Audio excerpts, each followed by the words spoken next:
Assalamualaikum warahmatullahi wabarakatuh. Perkenalkan, nama saya Mustaqim dari SDN Jalur Nabrak. Pada hari ini saya sebagai CDP akan membuat aksi nyata satu tindakan tentang budaya positif. Agenda kita hari ini adalah yang pertama pembukaan dan perkenalan, yang kedua presentasi konsep, kemudian yang ketiga tanya jawab, dan yang terakhir adalah refleksi. Nah, ini profil saya sebagai CDP, dan tujuan hari ini untuk memahami konsep pendidikan menurut Ki Hajar Dewantara agar di sekolah mempunyai budaya yang positif. Tentu kalau hal ini di kurikulum Merdeka sesuai dengan pelajar profil Pancasila.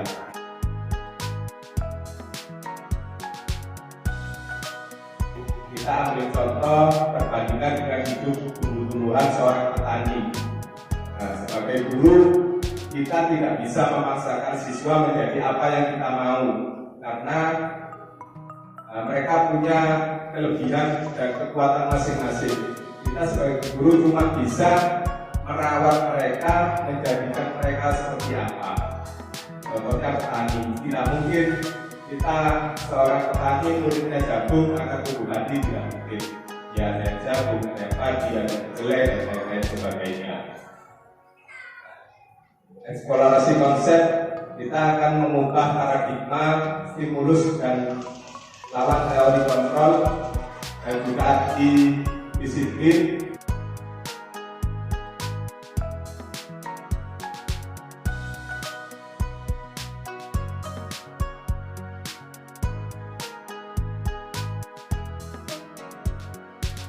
Kita akan membagikan stimulus respon.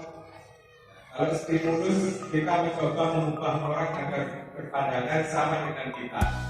Tapi kalau teori kontrol, kita harus memahami pandangan orang lain tentang dunia. Artinya murid kita tidak akan sama pandangan mereka dengan kita. Jadi tidak harus mengubah pemikiran mereka, tapi mengarahkan mereka. Yang kedua, stimulus responnya perilaku buruk dilihat sebagai suatu kesalahan. Tapi kalau teori kontrol, semua perilaku memiliki tujuan. Jelek atau baik mempunyai tujuan. Tentu yang jelek itu karena kesalahan mereka, mungkin ada tujuan lain. Ya, kita lanjutkan. Apa makna disiplin? Nah, disiplin dari bahasa Latin disiplina, yaitu berarti belajar.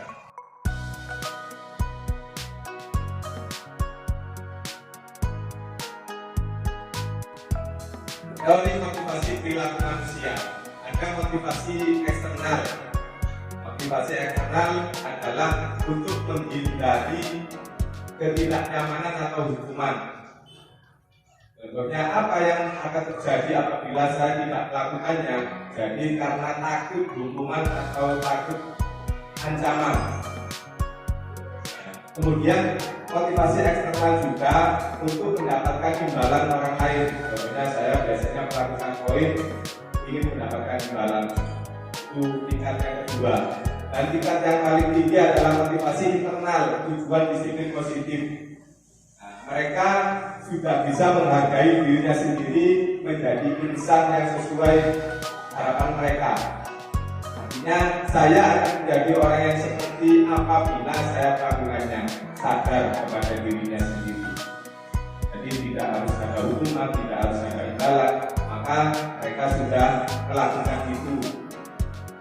Itu teori motivasi. Nah, merdeka yang kita lihat di kurikulum Merdeka bukan berarti tidak hanya terlepas dari perintah, tetapi juga cakap buat pemerintah diri sendiri. Bukan hanya merdeka maksudnya sakar PDW, tapi apa ya,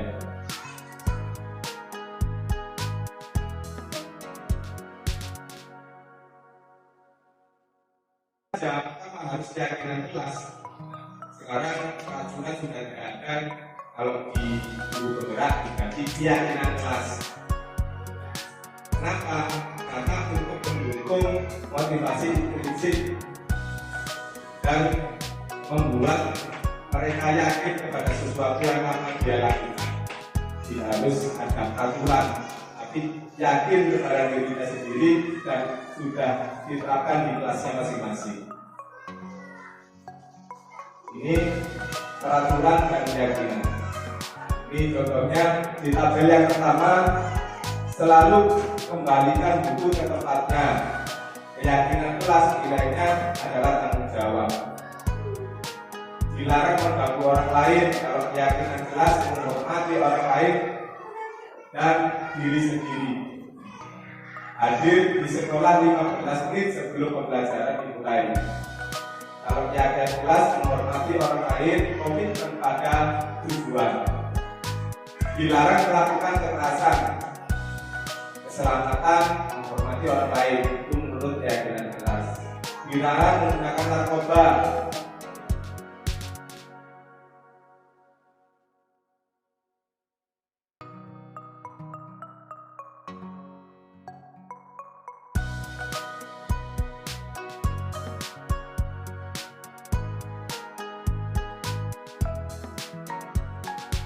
Pertama, suruh dibalasnya kebutuhan bertahan hidup. Yang kedua adalah cinta kasih, kebutuhan psikologis. Pasti murid kita juga ingin disayangi. Yang ketiga, penguasaan, kebutuhan ini menggunakan kekuatan untuk mencapai sesuatu, menjadi kompeten, menjadi terampil, diakui atas prestasinya. Reward bisa diakui. Kesenangan, kebutuhan kesenangan adalah kebutuhan mencari kesenangan, bermain dan tertawa. Artinya dalam pembelajaran juga harus senang.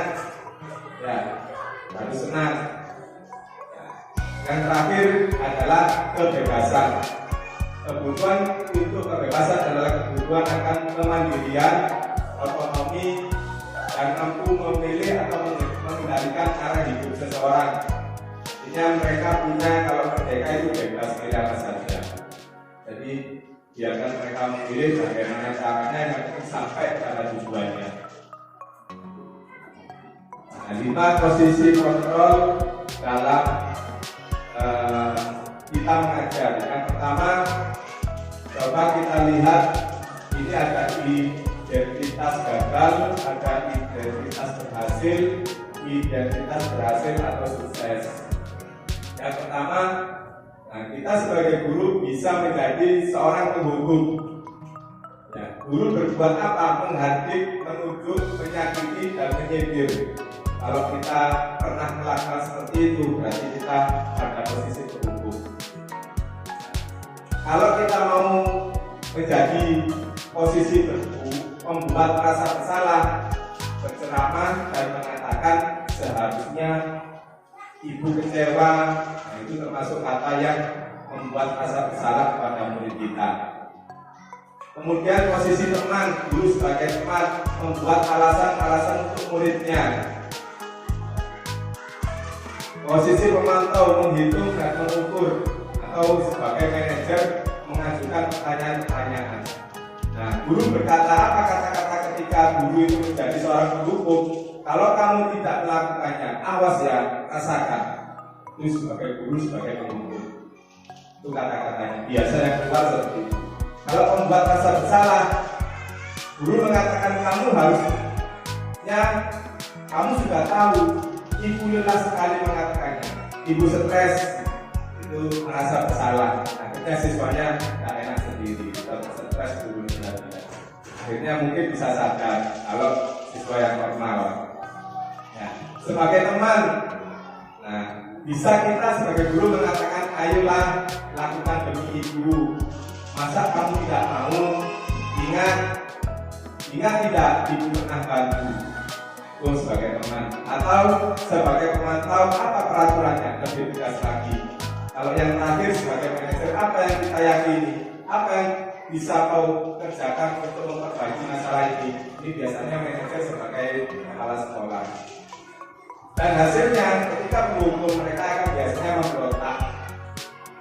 Kalau sebagai pembuat rasa bersalah, menyembunyikan, menyangkal atau berbohong. Kalau sebagai teman, mereka gantungan.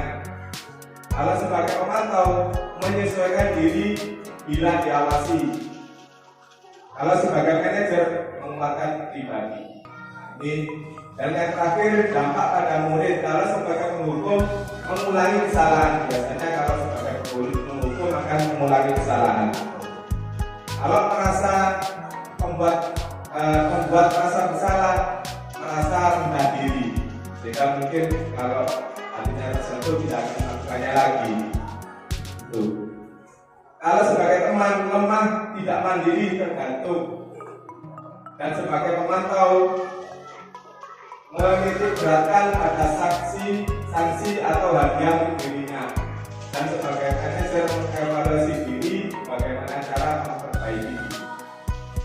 Ini 5 posisi kontrol kita sebagai guru.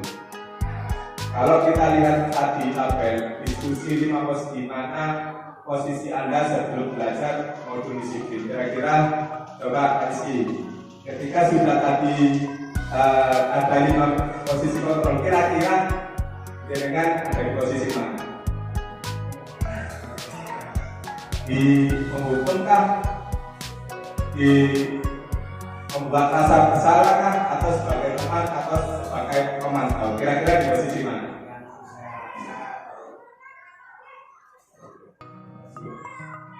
Kalau saya ada di yang pertama menghukum, kemudian teman, pemantau, manajer. Hampir semuanya ada. Semua ada ya? Pak, ya. Pak, dulu.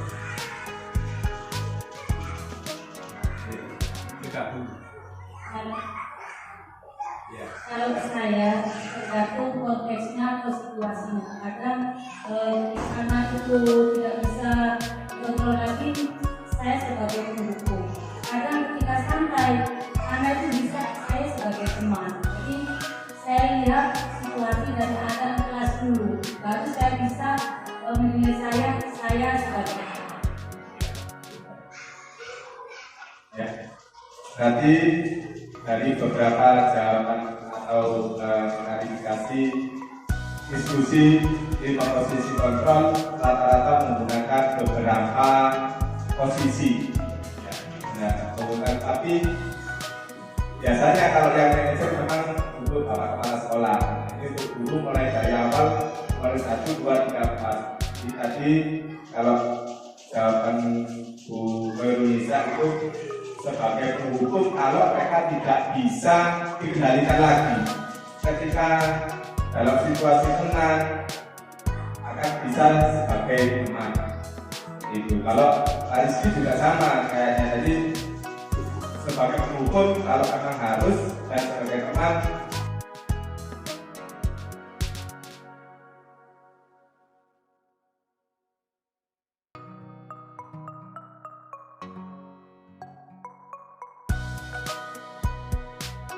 sebagai penghukum, bagaimana yang harus kita lakukan? Yang pertama, apa itu restitusi? Jadi ada segitiga, nanti ada segitiga restitusi.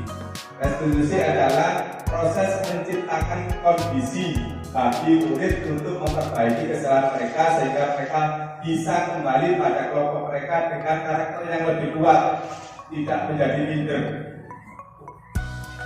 Ciri-ciri restitusi adalah bukan untuk menebus kesalahan, namun untuk belajar dari kesalahan. Yang kedua, memperbaiki hubungan, tawaran bukan paksaan. Ketika melakukan kesalahan seperti halnya memecahkan pot, ayo bagaimana kamu sudah memecahkan pot, apa yang akan kamu lakukan? Biasanya mereka akan, ya Pak, saya bisa tanggung jawab. Berarti tanggung jawabnya adalah diganti atau menggantinya. Nah, itu sebagai termasuk juga restitusi. Tidak harus dipaksa, kamu harus tidak.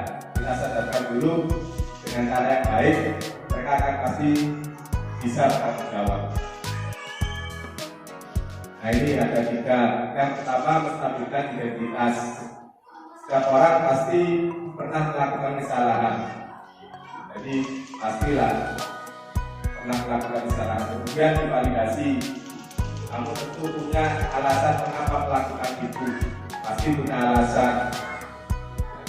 Yang ketiga, nilai apa yang telah disepakati, apakah cocok nanti dengan nilai-nilai kesepakatan kelas? Tentunya mereka akan mengatakan tidak kalau kesepakatan itu terjadi.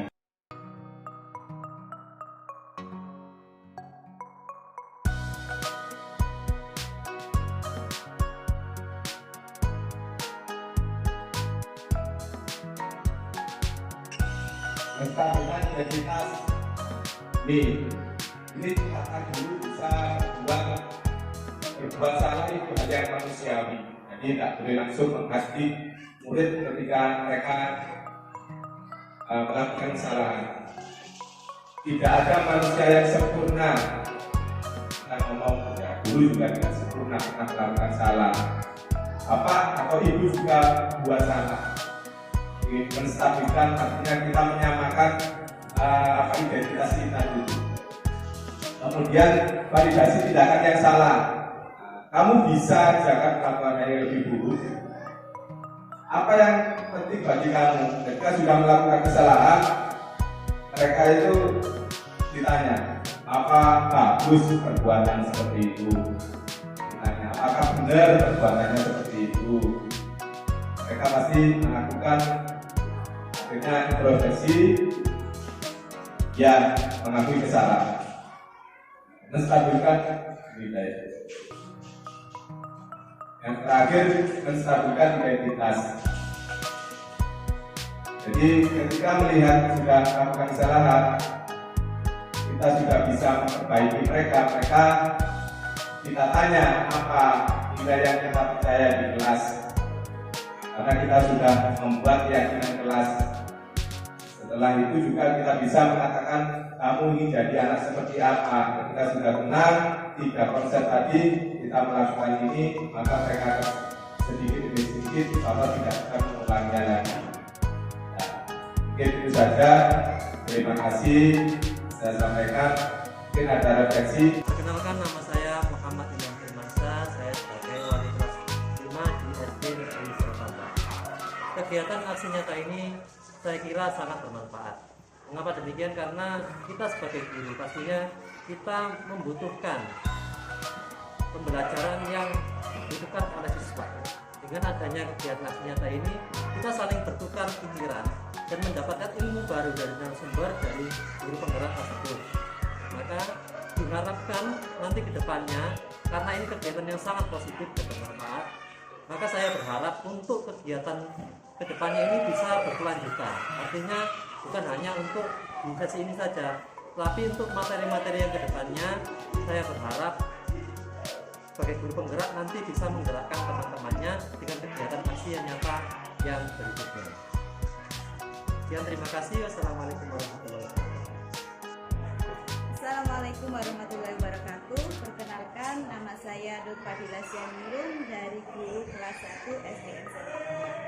Beberapa hal yang dapat saya refleksi dari diseminasi hari ini yaitu tentang perbedaan hukuman dan konsekuensi pada peserta didik yang diterapkan oleh guru. Yaitu hukuman terdapat paksaan terhadap peserta didik sehingga akan membuat peserta didik membenci kedisiplinan dan akan membentuk konsep diri pada peserta didik yang kurang baik. Sedangkan adanya konsekuensi, tidak ada paksaan terhadap peserta didik dan akan menjadikan peserta didik lebih tanggap, menghargai kedisiplinan dan menjadikan konsep diri lebih baik. Itu saja dari saya. Terima kasih. Assalamualaikum warahmatullahi wabarakatuh. Terima kasih. Di sini saya Ibu Khairun Nisa sebagai guru kelas 6 SDN Selotamba merefleksi aksi nyata yang dilakukan oleh Bapak Mustaqim. Sini 5 posisi kontrol guru. Yang pertama, guru sebagai penghukum, pembuat merasa bersalah, sebagai teman, sebagai pemantau, dan sebagai manajer. Namun fungsinya kalau menurut saya Fungsinya dari kelima posisi kontrol tersebut kalau menurut saya disesuaikan dengan kondisi nyata di kelas. Ada kalanya guru itu sebagai teman, juga sebagai pemantau, manajer atau pengatur. Ada kalanya guru juga sebagai pendukung. Jadi dilihat dari situasi dan kondisi kelas tersebut.